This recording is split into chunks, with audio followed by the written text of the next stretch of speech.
there was a tweet that I thought was really interesting. A tweet from Makoto Scrub, aka Fox. Whoops. I can't show his tweets on stream or I might get banned. He's one of those anime players. You catch my drift? Makoto Fox, who is a very, very, very common UNIST commentator. He does lots of UNIST commentary. With Brett usually said on Twitter, what are some of the things about UNIST commentary you like or hate? Obama made a post about stuff talking about, like, if you're going to commentate EVO or something, stuff that he likes or dislikes about UNIST commentary. And I told him that I would think about some UNIST commentary feedback or whatever. So this is what Obama wrote. He wrote, you guys know the players and the game well enough to sell the game during a top 8. The big challenge is going to be finding a rhythm or tempo on how to present and explain the game and gameplay mechanics to people that know nothing about it. Since it's EVO, thousands watching know nothing about it, right? The EVO audience, there's going to be a lot of people that are brand new to whatever fighting game they're watching or fighting games in general. Finding ways and moments to quickly insert basic explanations of certain mechanics like grid, vorpal, CS, while keeping up the flow of the match is a challenge. If the effort you put in gets one more person to buy the game and travel to an event, it's worth it. This is an interesting bit of advice from Obama about how to sort of handle the commentary for an event like EVO and how to commentate a game like UNIST. I put a lot of thought into this because when Dragon Ball came out last year, I knew that it was going to be a big game, not only in the community, but kind of as a phenomenon for people outside of the community. In fact, I saw lots of people who don't play fighting games, they're interested in other scenes, tweeting and talking about Dragon Ball at events and tournaments and stuff like that, and kind of being interested as I am at Royal Ape dropping the 7 months when I was doing Dragon Ball at EVO, or the whole year really. One thing that I really focused on is delivering insights and backgrounds about the players, where they come from, and what their strengths are quickly. Have a short paragraph about describing them so that if new players don't know who they are or what they do or what the pace of their gameplay is or what they like to do, you would have a nice little short summary. So I'd say Sonic Fox is the king of the scramble. He's so good at playing a fast-paced, aggressive playstyle from his background in NRS games like Mortal Kombat and stuff like that. And because of that, he's one of those players that will just hunt you down and find you. This is a kind of a short description I would give. And then for Goichi, I would say something like, Goichi is a master of defense. He's excellent at other titles like this because he just has an unbreakable wall of defense. So when he goes up against Sonic Fox, it's just a clash of those two playstyles, ultimate offense and scramble versus defense and very calculated, measured approach to the game. So you have these short little descriptions of these players, and you can mash them up together when they fight against each other, right? When you talk about Kazunoko, you can talk about how Kazunoko's playstyle is Kazunoko. He finds the most definitive, cheapest thing that fits his playstyle and lets him play how he wants to play in other games. He doesn't form to the game, he forms the game to him. And that helps you clarify who all the players are, what they like to do, etc., like what their background is, all that kind of stuff.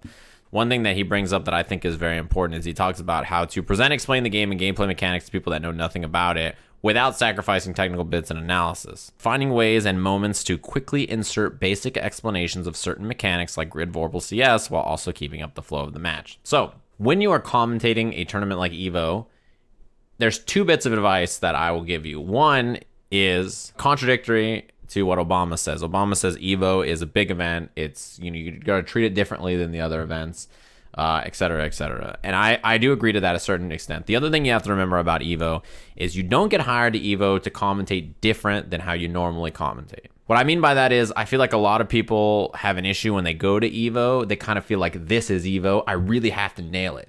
So when they show up at EVO, instead of being like, this is how I normally talk, what's good everybody, welcome to EVO, it's a pleasure to be here. They're like, hello everybody, and it is my absolute honor to invite you to the greatest fighting game tournament of all time. We're here at Evolution. Now, there will be no fun as I point to the whiteboard and begin to discuss what is happening on the screen. Don't do that shit. That's not you. If that's not you, don't do that shit. Show up to EVO and do what you always do, which is commentate. They hired you because you're good at what you do. Be yourself. That's one of the most important things you can do on commentary. Yeah, Filthy Rich says, don't be fucking weird. Don't act weird. Just act like yourself. Just go there and commentate how you always commentate, to a certain extent. There is a couple of things that you should do, and I think this is general advice. It doesn't just apply to EVO. If you're Fox and Brett, one of the most important things about UNIST is that the game is a bit complicated, and the terms are a bit complicated if you're outside of the community. There are ways that you can quickly and transparently explain some of the mechanics that just get you like, boom, I get to like drop this on everybody. You know what I mean? I think one of the most important parts about commentating UNIST at EVO, if you're a UNIST commentator, that I feel like they do sometimes, but maybe not the way that they need to at an event like EVO, is you have to quickly sell me on what grid is, how people build it, and why building it is important. In most commentary top 8s, I feel like they'd say something like, oh, he wins Vorpal, or he's going to do this to get Vorpal here so that he can go for the CS off of this move. And this. You have to very quickly, like, bring it back. Be like, okay, as you see at the beginning of the match, you know, Clear Lamp is putting on a lot of pressure. And if you look on the bottom of the screen, he's building up his grid gauge, which is that purple gauge. Now, that gauge is like a tug of war between the two players, and whoever has momentum is going to be building it up for themselves. When that timer in the middle fills up, you're going to win grid, and that's one of the most important things about the game. And then at this point, someone has won this Vorpal cycle. So now what you're going to say is, and like you see on the screen here, he just flashed, he won grid, and just like that, as you can see, Clear Lamp can use his dash C, freeze time on the screen, and then now build some meter and, you know, get momentum, which is so important to the game. And the thing is about commentary and the way you treat the people that you're commentating to is you have to explain something and then point it out on the screen, say, look, right there, that was it. And the goal is you want the people watching to see it and be like, I see what's happening. The next time you see it happen, the viewer's like, hey, he just won that thing. I don't remember the name of it, but he won that thing. Okay, he taught me that. That's something I know about the game now. So now they have an investment in the game that you've built with them. Me and you together, I told you how this works. You can now see it on the screen. Now you understand it.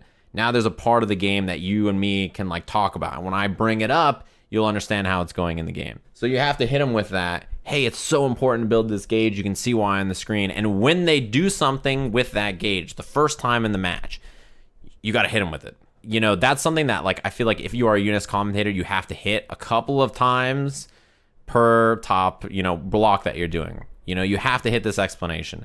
And when you're preparing for an event like this, obviously you're preparing for all the players. You're going to talk about the matches. You're going to need to know all that complicated stuff. But having short, concise, practice ways to explain the game mechanics is going to be one of the most important things you put in your back pocket. You got to bring in some of those people at home. 1,100 people signed up for UNIST at EVO this year, and tons of people will watch it at home because UNIST is that game where everybody's like, what the fuck is going on with this UNIST game? Why are so many people interested? And if you're on the mic, I think the most important thing you can do is show up and have a fucking blast and be yourself, because people will love it. If you love the game and you're yourself, you love the game, everybody's going to be a fan. If you can give these short little explanations that kind of like, you know, Night at the Apollo, hook these motherfuckers in with you, like, hey, did you see that sick thing that I explained earlier? Yeah, you understand it now, you get it, I got it, sick. You bring them in, you know what I mean? You get them with you, get them on your side. And then you bring them into like the, okay, this sick thing is happening. You get all excited, oh my God, that was incredible, I couldn't believe it, it was so sick. Oh man, well here's what happened, and explain it afterwards so that you can get people involved, right? No matter who you're commentating for, the good shit and the complicated shit like that is so important for any fighting game. But you don't have all fucking day. Fighting games are fast. You got to really squeeze it into the broadcast. You got to be quick. You got to be so fast that by the time they realize they're learning, it's too late. They've already learned it. They can't unlearn it. You got them. It's why practicing this kind of stuff is important. If I was these two and I was going to do EVO, I would have started practicing this 2 months ago. I would have started practicing it being like, I need to really like get used to this, practice ways of saying it, having different phrases for it, practice like developing it and putting it into my commentary, right? You got to start doing this shit. Nice little short, concise explanations of these basic mechanics will go so far at an event like this. Other than that, anime commentators are too negative sometimes about decision making. People make mistakes in the heat of the moment in the match. It happens. If it's a mistake, you should say it's a mistake. Oh, that he dropped a huge combo. That was such a big opportunity. Because of it, the match is swinging and it's happening and stuff. You shouldn't say, oh man, that's a horrible combo. I would have done a better combo there. Why didn't he just do a better combo? Bro, you could have gotten so much more damage. Why would you do that right there? Right there, like, oh wow, that was unsafe, but he missed the punish. Yeah, he tried to, and then it's like, yeah, he tried to do this, but it didn't work out right there, blah, blah, blah. The thing about commentary is like, your job is not to sugarcoat shit and just be like, oh yeah, that huge combo drop right there, it was a reset. Don't fucking lie. But also, you should qualify what happened and why it happened. You have to be careful about how negative you beat down people with the mistakes that they make. These players are, if they're in this level, if they're in top 8 of EVO, better than everybody else. 1,100 other people who entered the tournament. You probably shouldn't criticize their mistakes like you are going to make some better mistake in the same situation, right? It's not your job. And people don't like listening to that shit. People don't like super negative commentary like that.